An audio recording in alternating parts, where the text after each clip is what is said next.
Assalamualaikum warahmatullahi wabarakatuh, sahabat Bintang. Alhamdulillah sore ini saya berdua saja dengan Mang Ali. Tetapi kali ini kita nggak akan ribut. Kita akan membedah fenomena pengobatan alternatif yang sekarang ini marak. Seperti apa pandangan kita tentang pengobatan alternatif ya? Nah, sekarang viral ada Ida Dayak. Tetapi sebelum kita membahas yang jauh-jauh, di kami di Kerajaan Galuh juga banyak sekali model pengobatan alternatif. Dari mulai pijat tulang, dari mulai pijat biasa, kemudian saraf, patah tulang, dan yang terakhir ini sekarang ada kayak setrum listrik ya. Nah, kalau yang kayak setrum listrik ini yang pakai energi, tidak membahayakan, tidak ada efek samping. Nanti akan kita perkenalkan tanggal 9 sampai 19 Ramadan di Jamban Sari. Itu menggunakan energi, kita menyebutnya bioenergi atau kita menyebutnya dengan hawa murni. Yang penting bahwa tidak membahayakan pasien.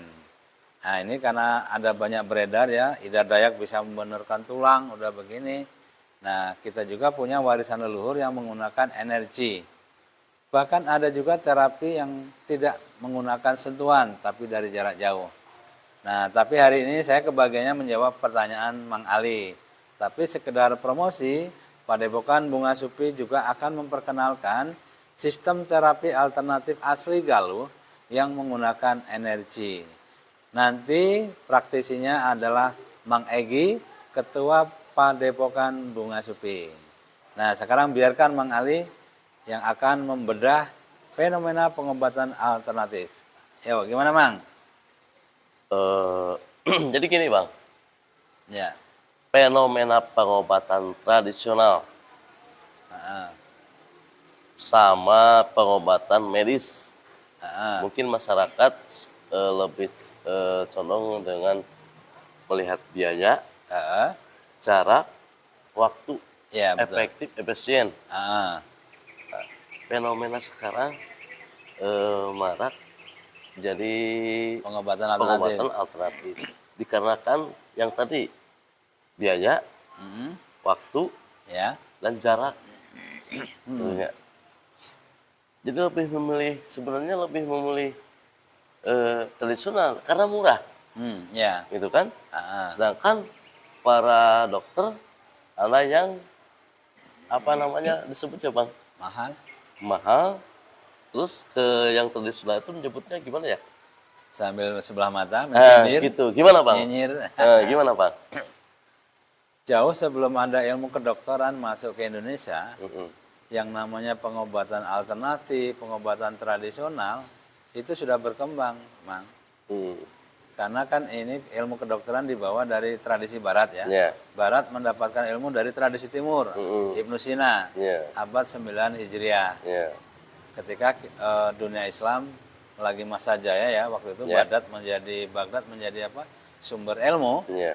kitab-kitab kedokteran dibawa ke barat. Mm.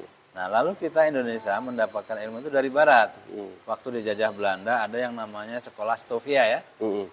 Itu sekolah untuk pendidikan dokter. Nah, karena ketika ilmu kedokteran masuk ke Indonesia, pengobatan tradisional atau alternatif sudah ada, Mang. Ya. Cuma dulu sangat sederhana. Pakai jampe, Ya. pakai doa, pakai mantra, Ya. ya. Kemudian pakai totok, kemudian pakai pijat biasa, dari mulai pijat saraf, pijat tulang. Ya. Nah, dan seperti itu udah biasa. Dan yang paling aheng pakai media-media tradisional, misalnya lewat jamu, Ya. lewat ramuan, lewat rempah-rempah dan sebagainya. Nah ini asal muasal obat kimia kan dari rempah-rempah itu, Mas. Ya. Ya. Cuma diambil unsur kimianya. Nah kalau obat tradisional itu barangnya ya, bendanya itu yang diolah. Misalnya rempah-rempah direbus kan, jadi jamu pahit, jamu beras kencur, segala macam jamu itu. Nah itu cara nenek moyang kita dulu menyelesaikan urusan kesehatan. Tetapi sejak ada ilmu kedokteran yang dibawa oleh penjajah Belanda dengan Stovianya itu kan, maka berubahlah paradigma pengobatan, paradigma obat itu berubah, Mang. Nah, jadi ya kalau kita gini, kita kan diajarinya begini, kalau urusannya dengan ikhtiar ya, Ya. asal itu halal, tidak melanggar akidah, tidak membahayakan, itu boleh. Kalau Islam ya. Ya. Jadi berobat dengan yang halal, yang syar'i, tidak merusak akidah, kemudian aman secara kesehatan, secara fisik, itu boleh. Gitu, Mang. Nah, saya pernah begini, Pak. Mm-mm. Ada suatu tumbuhan, mungkin kayak gini, Allah menciptakan penyakit, pastikan ada obatnya. Betul. Betul kan? Betul. Saya pernah ada tumbuhan. Tumbuhan tersebut sudah dirasakan manfaatnya Ya. oleh saya, Nah, sama keluarga saya. nah, Ketika minum rutin tumbuhan tersebut, badan enak, ah, peredaran juga lancar. ah. Tapi ketika si tumbuhan tersebut ketahuan sama dokter, kata dokter, buat apa ini? Kalau ramuan ini, tumbuhan ini bisa mengobati segala penyakit, buat apa ada dokter? Kata dokter seperti itu. Gimana, Bang? Ya memang ini kan belum ada titik temu, Mang, antara medis dengan tradisional ya. Ya. Belum ada benang merah ya. Karena memang cara pandangnya beda, Mang. Kalau yang tradisional itu lambat ya, Ya. tapi aman. Iya. Kalau dokter kan kimia nih, Ya. cepat. Tapi kalau kelebihan keracunan, Mm-mm. membahayakan. Nah, ini tinggal bijak-bijaknya kita ya. Nah, tetapi persaingan antara yang, karena gini, kuliah medis itu mahal. Ya. Sementara yang tradisional kan murah. Iya. Kesannya seperti itu Iya. kan. Nah, terus skill orang-orang tradisional kan nggak bisa diverifikasi. Mm-mm.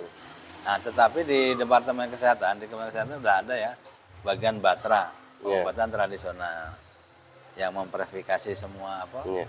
kerja-kerja tradisional. Nah, tapi kalau pendapat dokter begitu, ya iyalah, namanya juga butuh pasien, Mang. Ya. Betul, betul, Bang.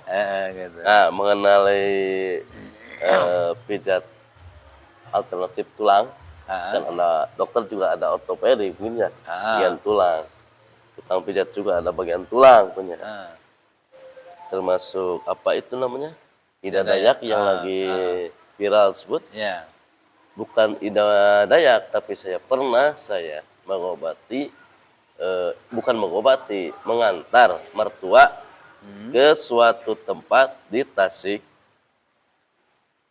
Waktu itu mertua saya jatuh dari motor. Sudah tulang ini agak apa ini? engsol. Tulang buat duduk gitu ya, Nah. agak bergeser.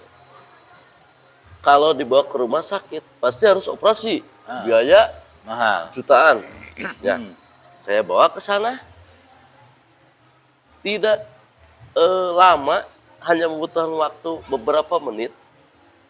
Dari tadinya nggak bisa jalan, pulang dari situ langsung bisa jalan. Gimana, Bang? Ya memang untuk tradisional ini kan yang bagi yang sudah ahli ya dan tahu anatomi tubuh memang tidak memerlukan medis. Hanya beberapa menit. Ya contoh misalnya yang hafal ini kan, Heeh. tinggal krek ini masuk lagi kan. Heeh. Yang nggak tahu ini punya saya juga lama kan. Tuh. Artinya gini, semua yang kita bicarakan ini harus sesuai keilmuannya. Betul. Nah ilmu kemudian didukung skill. Skill dari mana? Dari praktek.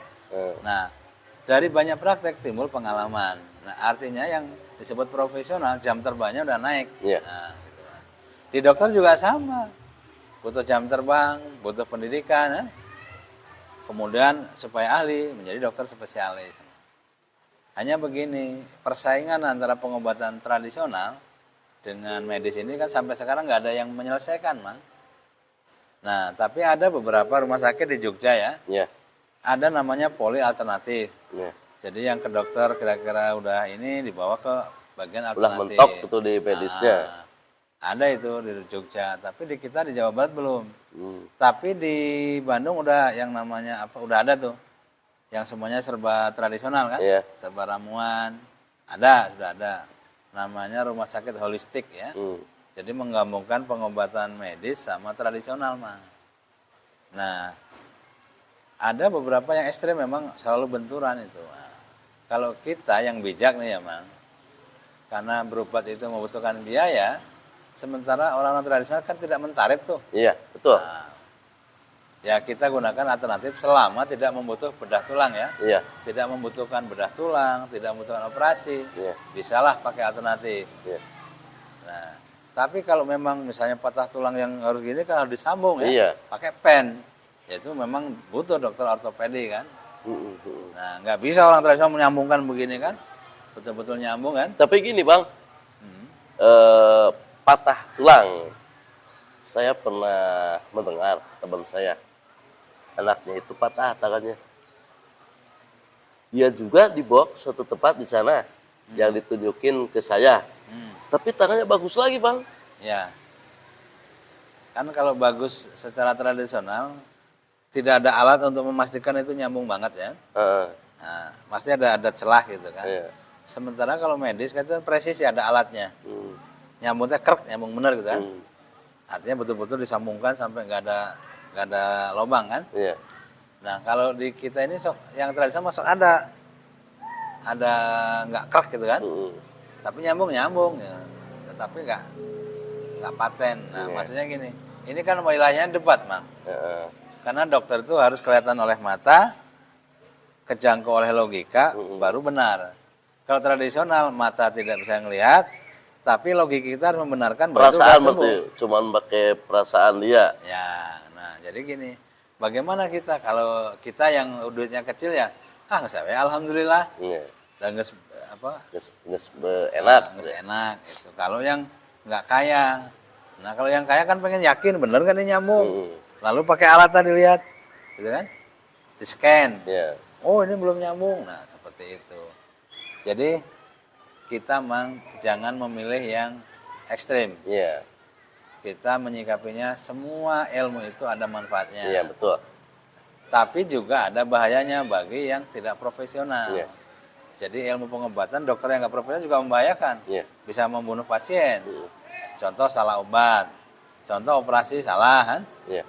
Ya seperti itu. Jadi selalu ada Mang penyalahgunaan atau yang nggak sengaja salah ya. Selalu ada yang tradisional maupun yang medis. Mm. Nah seperti itu Mang. Lanjut Bang, masalah dukun beranak. Ah, Pak Raji. Pak Raji disebutnya kalau di Sunda ya. Ah, Nah, di sini kan dulu orang tua kalau ada yang melahirkan banyak tata titiknya, banyak itunya. Yang sekarang saya tahu di daerah Ciamis Selatan, timur agak selatan lah, masih ada Bang, masih dipakai. Menurut saya bagus Bang. Jadi antara apa disebutnya Bang kalau dukun beranak tuh? Pak Ilmunya? Raji. Ilmunya? Ilmu bayi. Bidan zaman dulu. Nah, itu sangat jadi hati-hati banget tuh harus ini dulu harus ini. Sedangkan saya lihat di daerah kota Ciamis kan udah nggak ada nih. Nggak ada. Kayaknya seperti gimana gitu. Ada orang mau ngelahirin, ada yang mau ngelahirin. Kok seperti ini? Ya. Gitu kan? Mm. Gimana tuh Bang? Nah sama persaingan bidan dengan Pak Raji ya. Sampai hari ini nggak tuntas. Tetapi ada bidan yang baik hati. Betul. Misalnya gini, mak, mangga we, kan? Heeh. Kumak heula, bilih teu bisa diatasi, mangga bawa ke abi. Mm. Kalau bidan kan ada alatnya nih. Pak Raji itu kalau bayinya sungsang, apalagi susah ya, Pak Raji itu hanya bisa nangani yang normal, Mang. Iya. Nah, kalau yang udah nggak normal, nggak bisa. Misalnya harus bedah sesar, kan? Mm. Atau misalnya sungsang. Pak Raji itu membantu yang normal itu bisa. Tetapi yang membutuhkan bedah sesar ya nggak bisa. Nah, tetapi kan sekarang ini yang bidan-bidan yang agak ekstrem ya, udahlah, Pak Raji mah lewat zamannya kan gitu. Walaupun kita bagus ya, ada tata titiknya, ada doa-doanya, ada teknik ngerawat bayinya, Iya, kan betul. memandikan bayinya. Tetapi secara ilmu modern itu dianggap kuno. Iya. Memang lebih simpel bidan, Iya. gitu. Nah tentu ada kekurangan dan kelebihannya, Mang. Iya. Kalau kita pakai ilmu modern simpel, Iya. nggak ribet, bagi yang pengen simpel sih enak medis. Iya. Tetapi bagi yang menghormati tata cara zaman dulu ya pakai paraji. Cuman catatan paraji itu hanya bisa yang lahiran normal. Mang. Iya. Yang sesar mah angger kudu dibedah. Itu dibedah ya. Saya anger. Bagus juga Bang. Saya pernah, soalnya anak saya di kampung waktu itu lahirannya. Jadi mau lahiran dipegang sama Paraji. Udah lahiran, anaknya dipegang Paraji, ibunya dipegang bidan. Jadi Ya. bagi-bagi tugas gitu, bidannya Nah, bagus itu bedanya gitu. baik hati itu. Nah, itu bidan yang bijak. Jadi Jadi nggak- tidak mau menghilangkan budaya adat di daerah tersebut gitu. Nah, seperti itu. Gitu. Ya, karena kan yang diurus dua, ibunya sama Sama bayinya. bayinya, Nah, Paraji fokus ke bayinya. Ke ibunya biasanya asal jangan apa, ininya turun kan? Nah, di sana juga Paraji itu hanya bukan menolong kelahiran, menolong kelahiran tetap bidan. Cuma setelah bayi keluar baru dipegang Paraji gitu. Betul. Betul itu. Betul kan? Seperti itu Bang harusnya. Ya, itu yang bagus itu bedanya.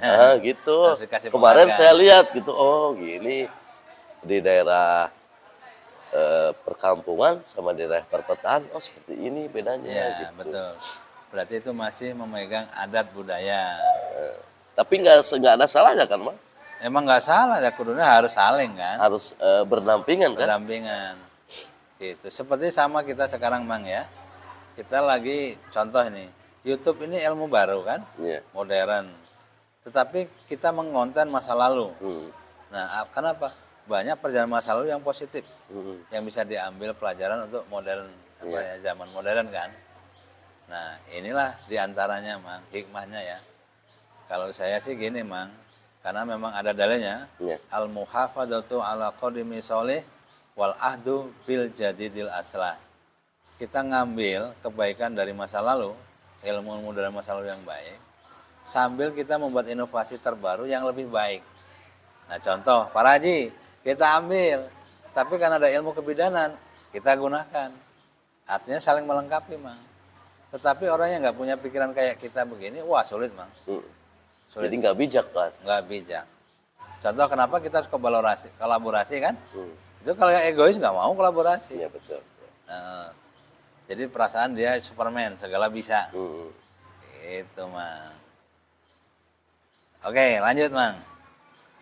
Nah, udah habis. Ini sekarang mau sedikit apa ya? Sedikit pindah channel. Abang melihat sosok nih empat tokoh nih, Ah, tokoh negara. ah, Ada Fahri Hamzah, ah, Fadly John, ah, Budiman Sujatmiko, ah, sama Adiana Pitupulu. ah. Menurut Abang, empat orang ini seperti apa, Bang? Bagaimana? Ini pakai ilmu apa ini mau? Ilmu apa ya? Itu empat orang itu satu generasi. Ah, Mereka itu aktivis 98 iya betul. ketika reformasi. Ah, Tetapi ketika mereka berada di tengah kekuasaan, nah mereka berbeda pandangan dalam melihat negara. Nah, gitu. Yang jelas di antara empat itu memang ada yang anti pandangannya ya, nggak terlalu familiar dengan Islam. Nah yang dua lagi itu familiar ya, artinya nggak terlalu memusuhi orang-orang yang menggunakan agama Islam sebagai pandangan hidupnya dalam melihat bernegara berbangsa. Sementara yang dua lagi memang dia menggunakan teori-teori dari Barat untuk memandang Indonesia, menggunakan paham sosialis, demokrasi ya, yang memang dari Barat ya. Mereka itu membaca literatur dari Barat. Nah sementara yang dua ini memang ada unsur Baratnya. Setidaknya dua orang yang dua ya, yang bukan Adian, bukan siapa tadi? Fahri, Kalau Fahri dekat ke Islam, jelas lah ya. Fadly John, Fadly John moderat. Kalau Fahri jelas dari PKS kan dulunya kan. Budiman, Nah itu kan jelas kiri. Jadi antara Adian sama Budiman memang kiri ya. Artinya dia pandangannya lebih kepada sosialis kan. Nah itu beda cara ngelihatnya. Nah, kalau Fadlizon sama Fahri Hamzah, dia masih menggunakan teori kanan ya. Tetapi kanan kiri ini kita hanya cara melihat gerakannya ya. Artinya bacaan-bacaan mereka ya menurut kita itu berbeda dalam mengelola memanage negara ini gitu kan. Kalau teori sosialis ya seperti beliau ya, seperti Budiman itu sedang dipraktekkan sekarang menggunakan partai tertentu kan. Iya. Adian mencoba dia tetap independen, tetapi ya kita lihat pandangannya tidak terlalu familiar ya dengan penduduk Muslim. Ya, gitu. Nah, tetapi kalau Fadlizon dengan Fahri Hamzah itu familiar ya, artinya ya mungkin masing-masing punya cara berpikir, punya pemikiran, punya komunitas emang ya, dengan caranya. Yang dua lagi ya dengan caranya. Nah kita sebagai orang di daerah ya Mang, mereka yang kita nilai seberapa besar kontribusi mereka dalam membangun bangsa ini ya. Ya yang penting, ya, yang kerasa lah ya, apa sih sumbangsih mereka kepada bangsa ini kan gitu. Nah kalau kita di sini kan hanya mengkonsumsi opininya ya, pemikiran mereka. Kita tidak bersentuhan langsung dengan keuangan mereka, dengan usaha mereka. Tidak ada. Disebut apa Adian itu kaya, apa kita menikmati? Enggak. Disebut Budiman sekarang sudah jadi elit PDI kan? Kita mendapatkan apa? Enggak juga kan. Fadlizon katanya hebat, ya, di Gerindra. Apakah kita secara langsung? Tidak. Fahri Hamzah kita hanya menikmati pemikiran-pemikiran aja. Tidak menikmati kue ya yang mereka nikmati. Ya kita hanya nonton Mang akhirnya gitu. Ini dari pengobatan dari sana mau jadi beralih ke politik ini. Kan ngawangkau. Nah, kalau setuna gini, Profesor Mahfud MD, pandangan abang gimana? Nah kalau saya mengenal beliau sejak saya mahasiswa ya, Iya. dia termasuk orang yang kuat sederhana, Ya. kuat prihatin, ya. Terus pendiriannya juga pandangan-pandangannya, apalagi dia profesor, kuat ya, memegang prinsip, apalagi dia UI, Mang. Orang-orang UI itu kan militan ya, termasuk Artijo Alkostar kan. Ya. Nah jadi bagi teman-teman yang dulu masa saya ya, yang mengalami diajar oleh Profesor Mahfud, diajar juga oleh dosen-dosen UI yang lain ya, itu kita mewarisi nilai-nilai militan. Ya. Nah, jadi alumni UI itu kuat ya, Ya. kuat menderita, tidak harus kaya kan, tetapi kuat megang prinsip gitu. Walaupun dia nggak kaya-kaya amat. Seperti itu. Yang hebatnya Profesor Mahfud itu dia berada di lingkungan kekuasaan sejak zaman Gus Dur, tetapi tidak kehilangan jati dirinya. Nah, ya memang dihujat sana, hujat sini karena, tetapi dia orang yang tahu banyak hal tentang bangsa ini. Mau yang terbuka, mau yang tertutup, siapa saja penjahatnya kan, udah di tangan dia. Tahu baru tuh dia. Ya, hanya dia tahu kapan harus ngomong, kapan tidak ngomong. Timingnya harus tepat ya. Ya. Kalau kira-kira udah nggak bisa diajak negosiasi ya sudah gitu kan.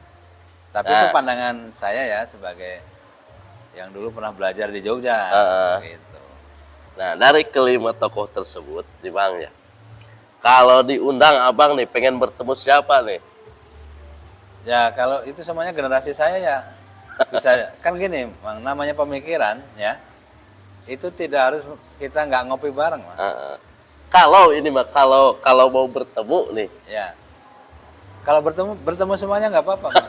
Masalahnya gini, Islam itu ya Islam itu ada paham kekirian. Ada namanya buku Al-Maktubatu Al-Yasar Al-Islami. Ada yang namanya kiri Islam. Islam juga ada ajaran kanannya. Nah, jadi ketemu 4 orang itu ya, kalau kita ngomong sosialis ya is oke. Dari Islam juga ada. Kalau kita ngomong yang kanan ya, ada juga gitu. Jadi gimana kita ngeramunya saja gitu kan aslinya.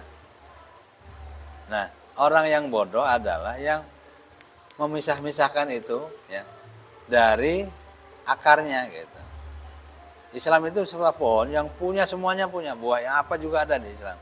Cuman kita karena sempit berpikirnya, jam terbangnya kurang, jam ilmunya juga tidak naik, akhirnya membentur-benturkan. Ya contoh gini, Mang. Kita di sini biasa tawasul. Kita baca fatwa dari Bin Baz ya, bahwa tawasul itu dimaknai sebagai perantara mendekatkan diri kepada Allah. Ya, sehingga itu musyrik itu, bid'ah. Padahal tawasul di kita di Indonesia ini berdoa kepada yang sudah meninggal. Ya gitu kan? Bukan meminta, tapi mendoakan. Bukan perantara, mendoakan orang yang meninggal. Ya. Tapi ngomongnya tawasul. Sesungguhnya yang dipraktekkan itu kan berdoa, ya Allah, gitu kan? Allah maghfirlahu warhamhu, gitu kan? Iya. Sesungguhnya prakteknya itu berdoa. Nah, tetapi ngomongnya tawasul. Pertanyaannya kan jadi jauh nih. Tawasul yang dipahami oleh orang Arab Saudi itu adalah menggunakan sesuatu untuk mendekatkan kepada Allah. Ya. Sementara di sini enggak. Ya. Nah, contoh lagi begini. Orang yang enggak dekat ke Allah itu enggak pernah ke makam, enggak pernah berdoa di makam. Iya. Nah, sementara di Arab Saudi seolah-olah tawasul itu perantara untuk mendekatkan diri kepada Allah. Kan udah jauh nih, beda. Di sini yang jauh dengan Allah nggak pernah ziarah, ya. Nggak pernah juga nggak pernah ngapa-ngapain. Jadi di sini yang berdoa ke keramat, ke makam itu orang yang memang sudah tahu agama. Sebab yang imannya nggak kuat kan memang nggak boleh, kata Nabi ya. Ke makam itu nggak boleh. Oke, lanjut. Apalagi ya? Oke, sahabat bintang, ini kita ngawangkong sore bersama Mang Ali dari mulai pengobatan tradisional, kemudian kita bicara tokoh politik dan sedikit tentang Islam. Kesimpulan Bang, kesimpulan. Kesimpulannya, Anda yang mau di pengobatan alternatif, jadilah orang yang sangat bijak mengambil ilmunya. Kemudian bagi sahabat-sahabat saya yang di kekuasaan, ini ada 4 tokoh ini, ya pandai-pandai. 5 tokoh, 5 yang satunya profesor. Oh iya iya. Yang profesor itu guru saya. Oh iya gitu, betul betul. Yang 4 ini mungkin sahabat-sahabat ya. Dulunya 98 pernah mungkin berinteraksi lah. Iya. Nah, sama Indonesia itu tidak boleh hanya satu pemikiran.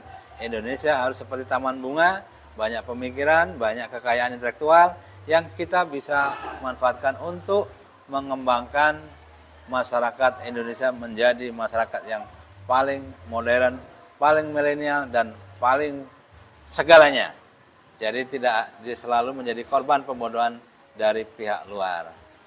Dan kemudian masalah keislaman, kita harus menggunakan sejarah. Jadi ajaran itu selalu terkait dengan sejarah. Apa yang diucapkan di Arab kemudian dibawa ke Indonesia itu mengalami pergeseran makna. Nah, ini yang harus kita pahami ya. Misalnya kalau di Arab onta untuk berkurban, di sini sapi. Jadi kita harus kaya wawasan kias, kaya ilmu pemikiran, ilmu mantik. Sebab tidak bisa yang diucapkan di Arab lalu kemudian support di Indonesia. Seperti tawasul, di sana perantara mendekatkan diri kepada Allah. Di sini ternyata hanya berdoa kepada yang sudah meninggal. Nah, seperti itu ya. Jadi buat teman-teman sahabat bintang, kita memang harus luas pemikiran, luas hati, dan luas bacaannya agar kita menjadi orang yang bijak, tidak mudah menjustifikasi saudara kita yang sudah percaya dan beriman kepada Allah, tetapi kita hantam dengan kata-kata musyrik, bid'ah, khurafat, sehingga bubar semuanya dakwah ini. Wassalamualaikum warahmatullahi wabarakatuh.